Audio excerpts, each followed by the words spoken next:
नमस्कार। Engineering drawing और computer graphics पर हमारे एनपीटीईएल के ऑनलाइन सर्टिफिकेशन कोर्स में आपका स्वागत है। हम ऑर्थोग्राफिक प्रोजेक्शंस पर मॉड्यूल नंबर 3 लेक्चर नंबर 25 को कवर कर रहे हैं।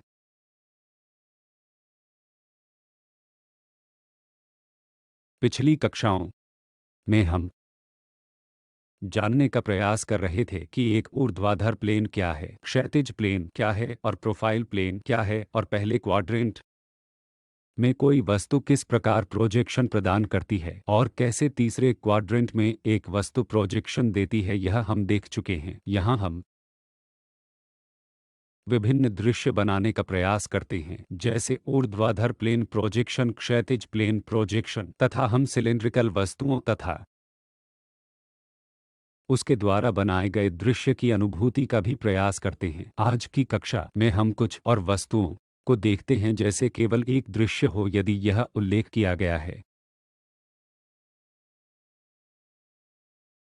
कि कैसे, लेकिन ऐसा लगता है कि हम केवल एक ही दृश्य देखने जा रहे हैं कि यह कैसा दिखता है। उदाहरण के लिए, एक बहुत सपाट पतली भाग यदि यांत्रिक घटक के आकार की है तो यह कैसी दिखेगी। उदाहरण के लिए, विशेष कैस्केट शीट धातुएं तथा अन्य वस्तुएं इस चपटी पतली आकृति तथा सिलिंड्रिकल आकृति की वस्तुओं में आती हैं। शायद लंबाई और अनिवार्य घटकों का व्यास, ताकि एक दृश्य इसे चित्रित करने के लिए पर्याप्त हो सके।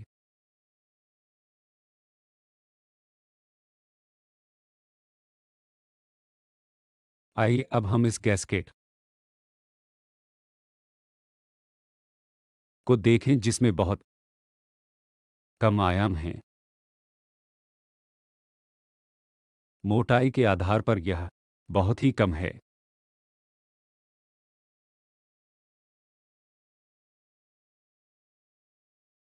परंतु बड़े ज्यामिति वाले शीर्ष भाग में एक सर्कुलर छेद, एक टेपर्ड काट होता है जो चिकने कोनों से घुमा होता है। एक अन्य छेद जो बोल्ट पर वॉशरों का उपयोग करके इसे फिक्स करता है, ऐसा स्लॉट भी हमारे पास है। तो शायद एक बोल्ट को डाला जा सकता है और इसे कस दिया जा सकता है। यहाँ इस तेल पाइपलाइन के माध्यम से गैस बाहर आ रही है और यहाँ भी हम इसे वॉशर से थोड़ा ठीक करेंगे ताकि ये सारी वस्तुएं यहाँ थोड़ी गति कर सकें और ज्यामिति से संरेखित हो। इस प्रकार की वस्तुएं यांत्रिक इंजीनियरिंग के लिए हैं। तो आइए इस गैसकेट के विभिन्न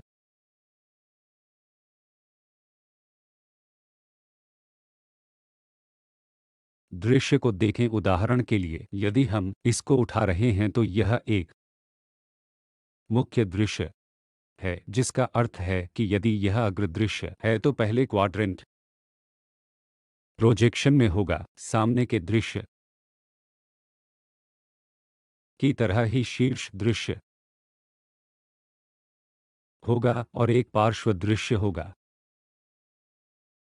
शायद बाईं ओर, यदि बाईं ओर से आप देख रहे हैं, या दाईं ओर यदि यहाँ से देख रहे हैं। यदि यह दाईं ओर से बाईं ओर है तो हमें वहाँ एक दृश्य प्राप्त होगा। यदि हम ग्लास बॉक्स मेथड का उपयोग करते हैं तो कुछ सामने के दृश्य की तरह होगा और कुछ शीर्ष दृश्य की तरह होगा और कुछ पार्श्व दृश्य की तरह भी हमें मिलेगा। इसलिए हम कांच के बॉक्स विधि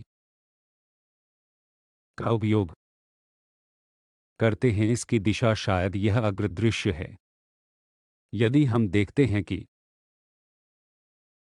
यह संपूर्ण गोल कोना और एक तिरछा और यह दृश्य दिशा में, तो यह मोटाई के रूप में एक सीधी रेखा बनाती है। इस शीर्ष दृश्य ग्लास बॉक्स मेथड में सतत आयताकार भाग होगा। हम इस वस्तु को प्राप्त करेंगे जो इस प्रकार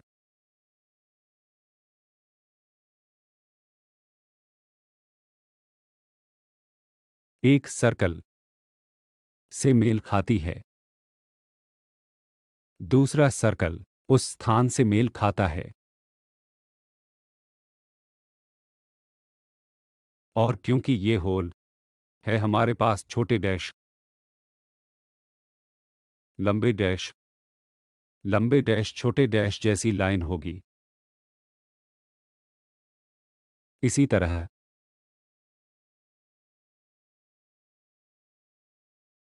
क्योंकि यहाँ यह एक त्रिज्या बना रहा है तो फिर से हमारे पास लंबी डैश, छोटी डैश, लंबी डैश, छोटी डैश लाइन है। अब ग्लास बॉक्स मेथड पर दूसरा दृश्य यदि हम देख रहे हैं तो हम इस संपूर्ण आकृति का उपयोग करेंगे, संभवतः पूरे मजेंटा का उपयोग करेंगे। इसी प्रकार यह पूरा वक्र, यह पूरा बाहर आ जाता है। एक स्लॉट एक आयताकार ब्लॉक की तरह हमें कुछ इस अंतराल पर दिख सकता है जो भी हमारे पास है। यहाँ यह प्रोजेक्शन चित्र में आया है, यह हरा पदार्थ जो इस स्तर पर आता है और इस छेद को हम नहीं देख सकते। इसलिए जब हम इस दिशा से दृश्य को देखते हैं तो यह सर्कुलर स्थान जहाँ है वहाँ हमारे पास यह डैश लाइन है।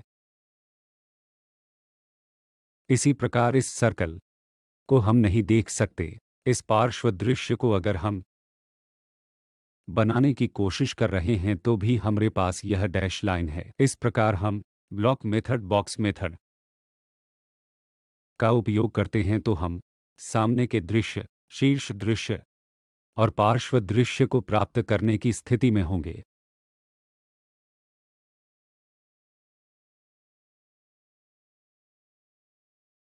एक बात पर हमें हमेशा सावधान होना चाहिए कि सामने के दृश्य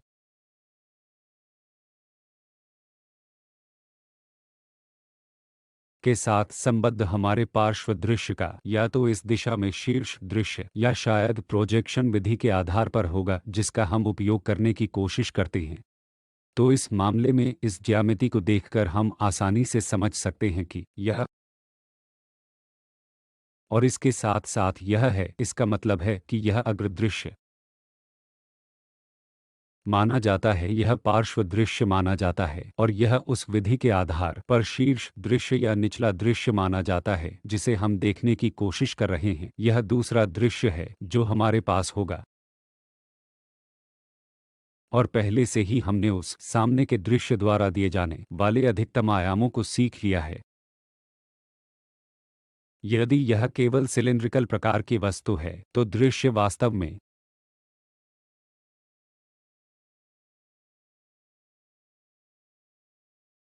कैसा दिखता है। उदाहरण के लिए आइए इस वस्तु को देखें। हमारे पास एक सिलेंडर है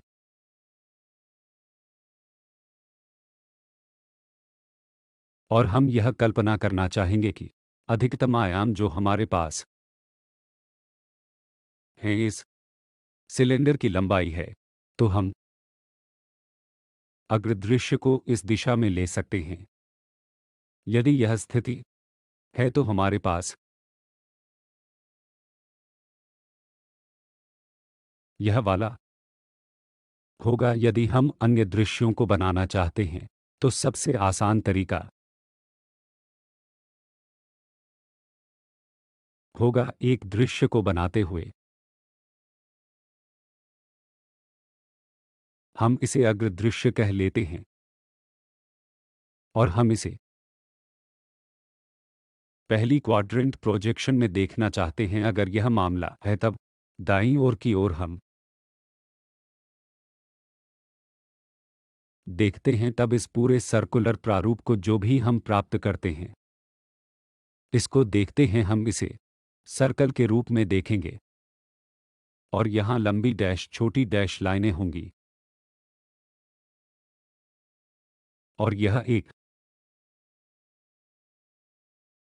दाएं हाथ का दृश्य है जो हम पहली क्वाड्रेंट का उपयोग करके बाईं ओर से देख रहे हैं। जब हम इस प्रकार के दृश्यों को देखते हैं तो यदि हम पहले से ही कुछ व्यास के सिलेंडर को जानते हैं तो इसका व्यास आयताकार भाग के लंबे डैश युक्त आकृति वाले एक सिलिंड्रिकल वस्तु को स्पष्ट रूप से इंगित करता है। हमें वास्तव में उस दृश्य को निरूपित करने की जरूरत नहीं है क्योंकि अक्ष उस संकेत का ध्यान रखेगा। यह एक सिलिंड्रिकल वस्तु है।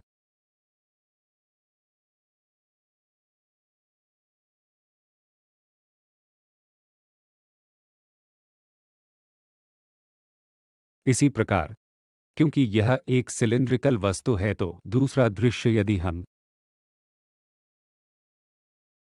बनाते हैं और यदि यह एक अग्र दृश्य है और यदि हम पार्श्व दृश्य बना रहे हैं तो शीर्ष दृश्य आवश्यक नहीं है क्योंकि वैसे भी वह इस भाग में समान आयत बनाने जा रहा है। अतः इसकी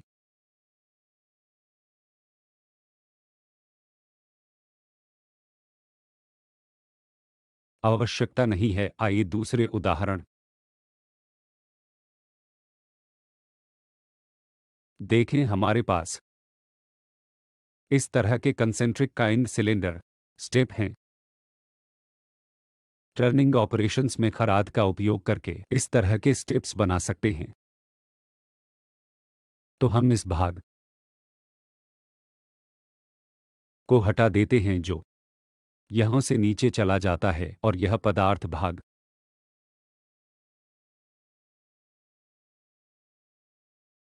है जिसे हम बनाना चाहते हैं। इसलिए जो हम अपनी अधिकतम आयाम प्राप्त करते हैं वह इस दिशा से है। इसलिए आइए इसे एक अग्र दृश्य दिशा के रूप में लें। यह इतना भाग हम आयत के रूप में देखेंगे। इसलिए यदि हम बना रहे हैं तो सामने के दृश्य के लिए यह भाग इस अधिकतम व्यास के सिलेंडर दर्शाता है। आइए हम इस भाग को देखते हैं। क्योंकि यह एक सिलेंडर है, हमारे पास हमेशा लंबी डैश, छोटी डैश, लंबी डैश, छोटी डैश और इस प्रकार और भी हैं। पर यह भी भाग स्टेप 1 जिसका व्यास कम है और सीमेट्रिकली उस अक्ष के चारों ओर रखा गया है, तो हमारे पास है यह छोटा भाग जो यहां से जुड़ा है और यह एक सामग्री हटा दी गई है। आइए एक अन्य रंग का उपयोग उस पदार्थ के अंदर करें। तो हमारे पास ये डैश क्षेत्र हैं। यह इंगित करता है कि यह पूरा पदार्थ किसी ड्रिलिंग ऑपरेशन द्वारा हटा दिया गया है।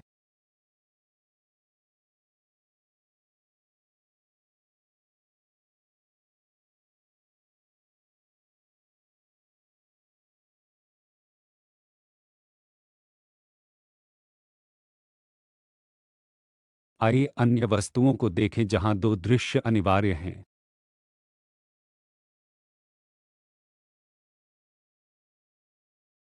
उदाहरण के लिए समान आसन्न दृश्य मौजूद हैं। तृतीय दृश्य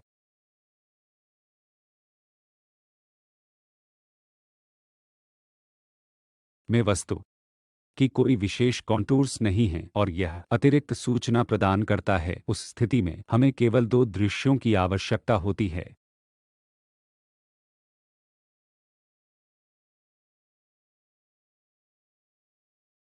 आइए इस वस्तु को देखें। यह एक डिस्क प्रकार की वस्तु है जिस पर एक सिलेंडर जुड़ा है। यह सिलेंडर है और इसमें कई छेद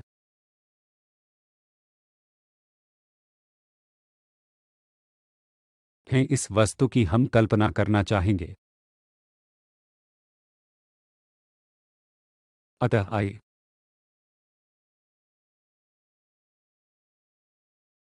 इसको सामने की दिशा में देखें।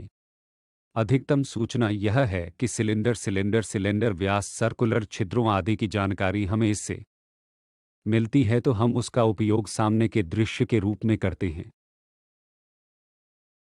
तो जो भी त्रिज्या हमारे पास उसके साथ है, पहले हम एक सर्कल बनाते हैं तो आंतरिक रूप से वहां एक और सर्कल है और बाहर इसके अलावा एक और सर्कल भी है, तो हम उन त्रिज्या से सर्कल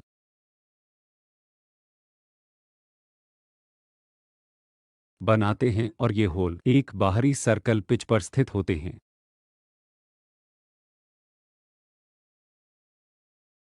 तो हमारे पास लंबी डैश लाइन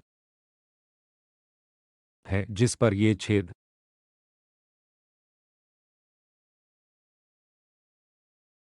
ड्रिल किए गए हैं और वहां 4 छेद हैं। तो ये होल इस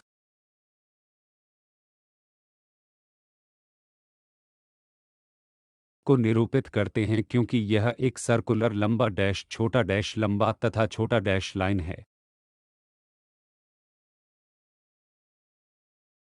इस प्रकार से हम सामने के दृश्य बनाते हैं। तात्कालिक बात यह है कि बॉक्स मेथड पर शीर्ष दृश्य का उपयोग करेंगे जब हम उस को देखते हैं तो यह संपूर्ण वस्तु प्रोजेक्ट होती है, इसलिए प्रोजेक्शन रेखाएं इन टेंजेंट लाइनों से घिरी होती हैं। इसलिए यदि हम यहां एक टेंजेंट लाइन बनाते हैं तो हम एक टेंजेंट लाइन बना रहे हैं। उदाहरण के लिए यह शीर्ष दृश्य इन दो व्यास रेखाओं द्वारा घिरा होगा और जब हम इसे प्रोजेक्ट करते हैं और पूरी तरह से 90 डिग्री पर खोलते हैं तब यह वस्तु वहां आती है। हमारे पास इस तरह के दृश्य यहां हो सकते हैं।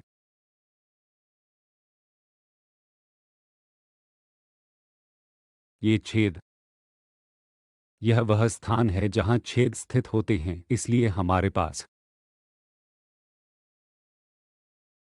रेखाएं हैं। हमारे पास एक और सर्कल है जिससे स्पष्ट रूप से यह संकेत मिलता है कि हमारे पास डैश्ड रेखाएं हैं। यह एक और छेद है। इसी प्रकार यहाँ एक छेद पर एक और छेद है जिससे यह दर्शाया जा सके कि ये डैश्ड रेखाएं हैं और इस छेद में एक केंद्र यहाँ और वहाँ है। यह दर्शाने के लिए कि हमारे पास लंबी डैश छोटी डैश लाइनें हैं। इसी प्रकार यहाँ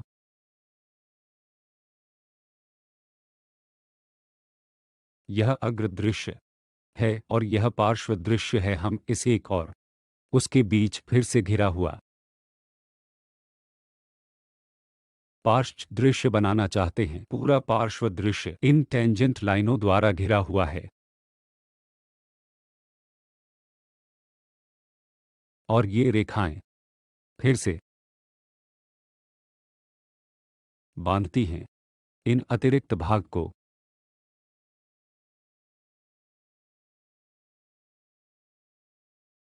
तो एक बार इसका निर्माण हो जाता है तो हम उसको हटा सकते हैं। यहाँ एक छेद है, तो अगर हम इन टेंजेंट लाइनों को फिर से प्राप्त करते हैं, यह इन रेखाओं से और यहाँ होल सेंटर से घिरा है। यदि हम सामने का दृश्य, पार्श्व दृश्य और शीर्ष दृश्य को देख रहे हैं तो शीर्ष दृश्य पर पार्श्व दृश्य दोहराते हैं और ऐसे उदाहरण में सामने का दृश्य से और पार्श्व दृश्य को रखते हुए इस उद्देश्य को बनाते हैं। इसकी वास्तव में आवश्यकता नहीं है। यह ज्यादातर दोहराने की तरह है, तो हमें वास्तव में इसकी जरूरत नहीं है। इस मामले में शीर्ष दृश्य की आइए इस दृश्य निर्माण अधिकतम आयामों न्यूनतम छुपी रेखाओं को समझने के लिए एक और वस्तु को देखें। यह दिशा है। हमें सामने के दृश्य के लिए चुनना चाहिए, तब यह सब इस तरह की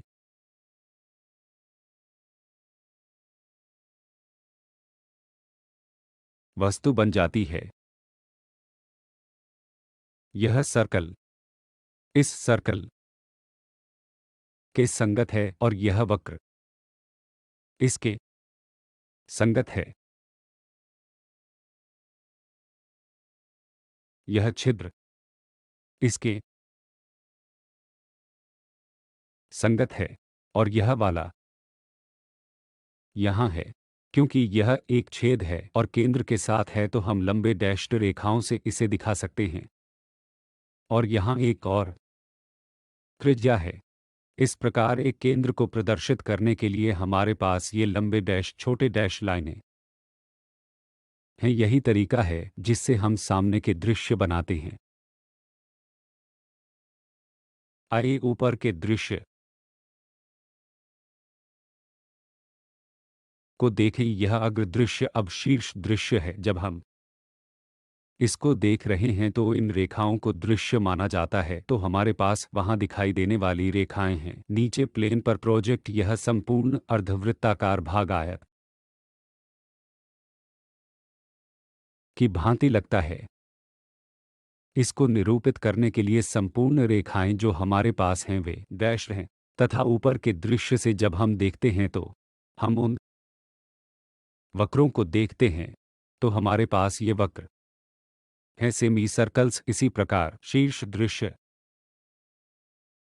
से दिखाई देने वाला यह अर्धवृत्ताकार है जो कि रेखा के रूप में दिखाई देगा तथा इस भाग को एक रेखा के रूप में देखेंगे और यह छिद्र स्पष्ट रूप से दिखाई देगा। तो हमारे पास होंगी शेष केंद्र रेखाएं। हम लंबे डैश और छोटे डैश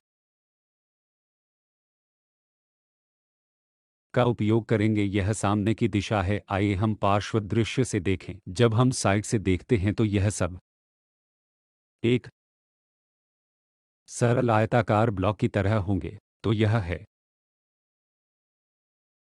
सरल आयताकार ब्लॉक। प्रोजेक्शन पर हम इसको यहाँ फर्शाते हैं और छेद यहाँ शुरू होता है वहाँ समाप्त होता है। तो वह डैश लाइन यहाँ है। अक्ष उससे गुजरता है तो हमारे पास बहुत लंबी डैश लाइन है। यहाँ छेद हैं। जब हम पार्श्व दृश्य से देख रहे हैं तो ये रेखाएं दिखाई देंगी। तो यह डैश्ड लाइन और एक अक्षरेखा उस छेद से होकर गुजरती है। तो हमारे पास जो लंबी डैश लाइन छोटी डैश लाइन है जो इसे सामने वाला दृश्य निरूपित करने के लिए है। यह शीर्ष दृश्य है और यह बॉक्स विधि से बॉक्स में पार्श्व दृश्य है।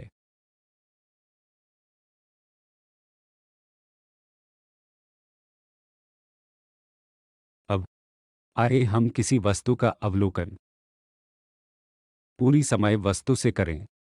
हम कल्पना करने की कोशिश कर रहे हैं कि क्या अधिकतम आकार अधिकतम आयाम है। वहाँ से हम आगे का दृश्य बनाते हैं। इसके बाहर से प्रोजेक्शन बनाने का प्रयास करते हैं और उसे निरूपित करते हैं और चित्र को जोड़ते हैं। अब क्या हम वस्तु की दिए गए दृश्यों से कल्पना कर सकते हैं? यह वही अभ्यास है जिसे आप नियमित रूप से करते हैं।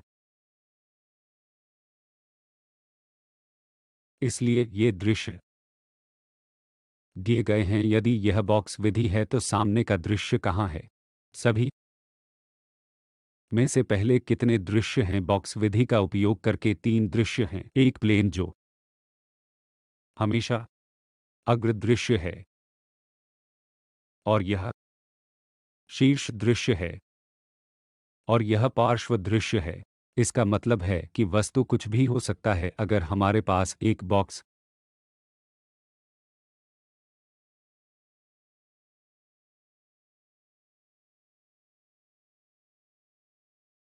की तरह कुछ है, एक सामने का दृश्य पार्श्व दृश्य जिसे शीर्ष दृश्य के द्वारा स्पॉट किया गया है, तो हम इसे पलटने जा रहे हैं। इन बिंदुओं के ऊपर हम इसे पलटने जा रहे हैं। तो इस प्रकार हम इस वस्तु का आभास करने जा रहे हैं। अतः हम इनको सावधानी पूर्वक देखें। जो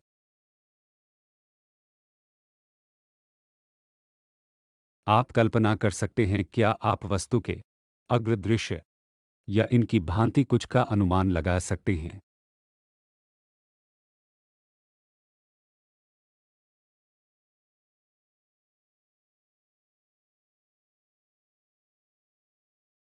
तो जहां भी संतत रेखाएं हैं, लगता है कि वहां उभार अथवा गड्ढे जैसी कोई चीज हो सकती है।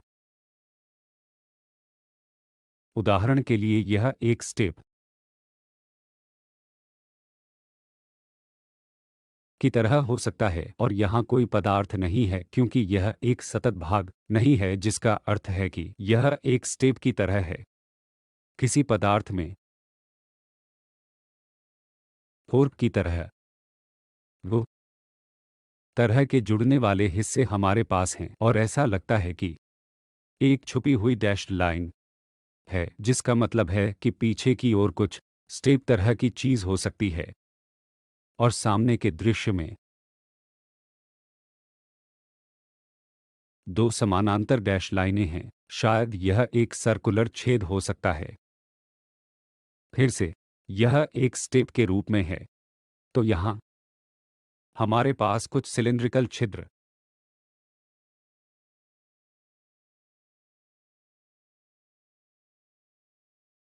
हो सकते हैं। यहाँ हमें कुछ स्टेप की तरह देखना है और इसके पास दो पैर की तरह कुछ है, क्योंकि यह अक्ष भी डैश है, जिसका अर्थ है कि स्पष्ट रूप से यह सिलेंडर होना चाहिए।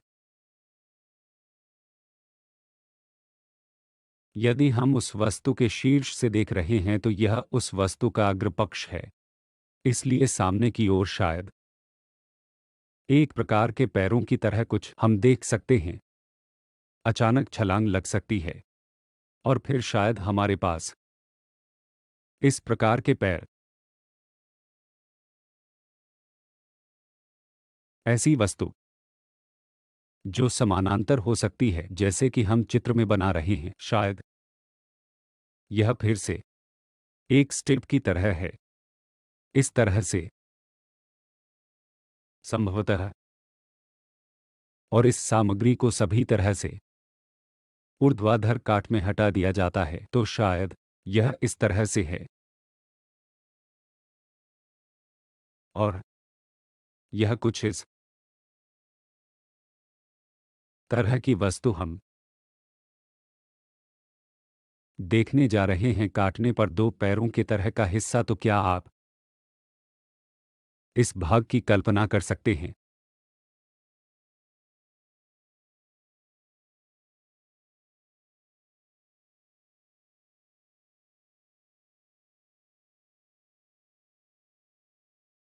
क्योंकि यह मान लिया जाता है कि सामने की दिशा में अगर हम देख रहे हैं तो हम इन पैरों को यहाँ देखें और यहाँ अचानक बढ़ रहे हैं। इस पर अचानक वृद्धि होती है और यह इस स्थान पर मिल जाती है। इसके बाद ऐसा प्रतीत होता है कि यह किसी सिलिंड्रिकल प्रकार की वस्तु की तरह कुछ हो सकता है तथा हम इस सिलेंडर छेद को देख सकते हैं। संभवतः यह वहां बनाया गया होगा। तो संभवतः अगर हम वहां देख रहे हैं, यहाँ कुछ छेद की तरह हो सकता है। हम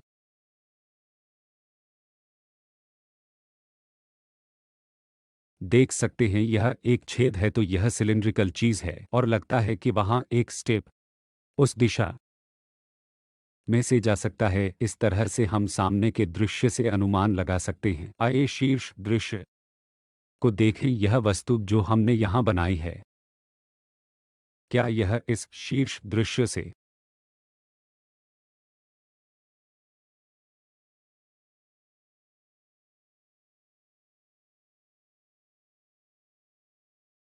समझ आता है? हमें इस दिशा से देखना होगा। हमें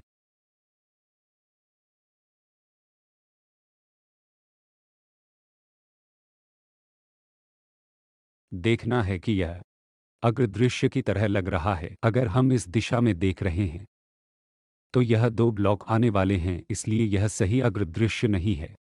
संभवतः अग्रदृश्य इस दिशा में हो सकता है। यह पहला अवलोकन है जो हमें इससे प्राप्त होगा। तो जब इस तरह की बात है तो संभव है कि अगर हम इस पर देख रहे हैं तो इस ब्लॉक को उस ब्लॉक से मिला हुआ होना चाहिए, तो यह भी एक अग्रदृश्य नहीं हो सकता है। तो हमें इस दिशा से देखना है। यह संभवतः एक अग्रदृश्य दिशा होगी। जब हम उसके सामने के दृश्य को 90 डिग्री पर संरेखित कर रहे होते हैं। हमें यह शीर्ष दृश्य से मिल सकता है। इसको यहाँ एक स्लॉट बनाना चाहिए, जो स्लॉट हम यहाँ देखने जा रहे हैं, लेकिन शीर्ष दृश्य पर हम कुछ सर्कल की तरह देख रहे हैं, जिसका मतलब है कि वहाँ उस दिशा में कुछ सर्कल की तरह होना चाहिए, लेकिन उस दिशा में नहीं होना चाहिए। इसी प्रकार जब हम यहाँ से पार्श्व दृश्य से देख रहे हैं तो हम सर्कल जैसे कुछ भी नहीं देखते हैं, इसलिए सर्कल उस दिशा में नहीं होना चाहिए, परंतु प्रोजेक्शन सर्कल की तरह दिखाई देता है, तो हम इसे इस प्रकार समझ सकते हैं। तो इन कारणों से आइए हम पूरी वस्तु को देखें। वह वस्तु जिसका सामने का दृश्य है, जिसमें एक स्टेप है और यह इससे मेल खाता है, फिर एक कट है और हो गया। तो वहाँ एक कट हो सकता है और वहाँ एक ब्लॉक है जो उस दिशा में हटा दिया गया है।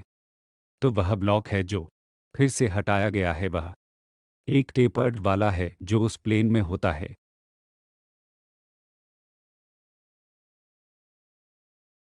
तो अगर हम इस अग्र दृश्य को देख रहे हैं, यह काफी आसान है हमारे लिए चित्र बनाने के लिए। कुछ इस तरह यह है,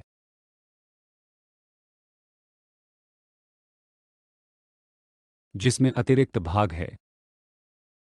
तो एक बार यह सामने का दृश्य स्पष्ट हो तो शीर्ष दृश्य मान लीजिए कि उस स्थान पर सर्कल बनाने के लिए है, इसलिए शीर्ष दृश्य में यहां से एक सर्कुलर छेद बनाने के लिए, और यह कट को पूरी जगह होना चाहिए। इसलिए जब हम देख रहे हैं कि कट पूरी तरह से नीचे जाना चाहिए,